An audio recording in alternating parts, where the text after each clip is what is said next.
গ্রামের দিকে অনেক ব্যবসায়ী ট্যাক্স দেয় না, তাদেরকে ট্যাক্সের আওতায় আনতে হবে বলে মন্তব্য করলেন অর্থ উপদেষ্টা সালেউদ্দিন আহমেদ।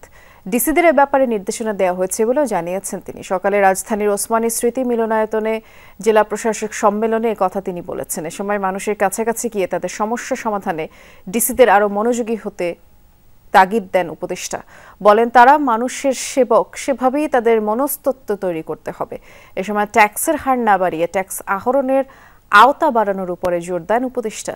জানিয়েছেন দেশের সার্বিক অর্থনৈতিক অবস্থা ভালো রয়েছে, তবুও রাজস্ব আহরণে মনোযোগী সরকার।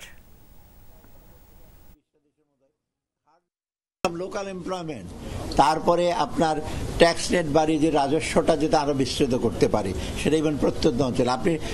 আপনি ট্যাক্স কি ঢাকা চিটাগাং বড় শহরে করবেন, অনেক ইস্যু আছে, সেখানে ডিসিদের অনেক এখতিয়ার আছে।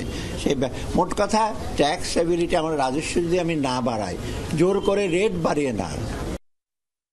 ডিসি সম্মেলনে তাজনুল ইসলাম আছেন, সম্মেলনের তথ্য তিনি আমাদেরকে জানাবেন।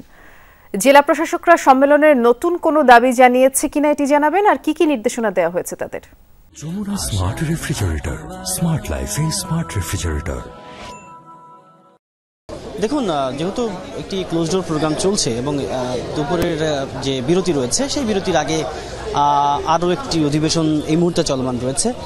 আমরা ঠিক অধিবেশন কক্ষের বাইরে অবস্থান করছি। তবে বেশ কয়েকটি বিষয় এরই মধ্যে উঠে এসেছে। আজকে যেহেতু 4:30 পর্যন্ত, অর্থাৎ দুপুরের পরে আরও 3টি অধিবেশন রয়েছে, মোট 8টি অধিবেশন রয়েছে প্রথম পর্বে।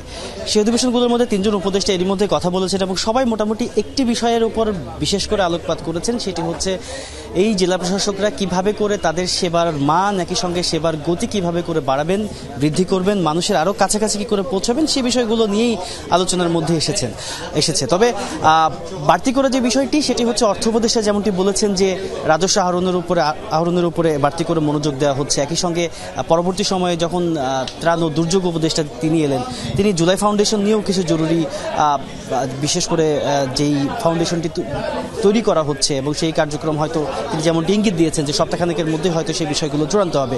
সব মিলিয়ে তিনি বলছেন যে এই যে জুলাই ফাউন্ডেশন যেটি আলোচনার মধ্যে রয়েছে, সেখানে আসলে কার্যক্রম কিভাবে চলবে সেই বিষয়গুলোতে তিনি জোর দিয়েছেন। একই সঙ্গে এই সমস্ত রকমের কার্যক্রমে কিভাবে ডিসিদেরকে আরও বেশি অন্তর্ভুক্ত করা যায় এবং মাঠ প্রশাসনে আরও যারা কাজ করছেন তাদেরকে আরও কিভাবে যুক্ত করা যায়, সেই বিষয়গুলো নিয়ে আলাপচারিতা হয়েছে। একই সঙ্গে ডিসিদের তরফ থেকেও বলা হয়েছে যে প্রান্তিক পর্যায়ে যারা কাজকর্ম করছেন তাদের সুযোগ সুবিধা আরও কিভাবে বৃদ্ধি করা যায়, সেই বিষয়গুলোর উপর আলোকপাত করা হয়েছে। ধন্যবাদ।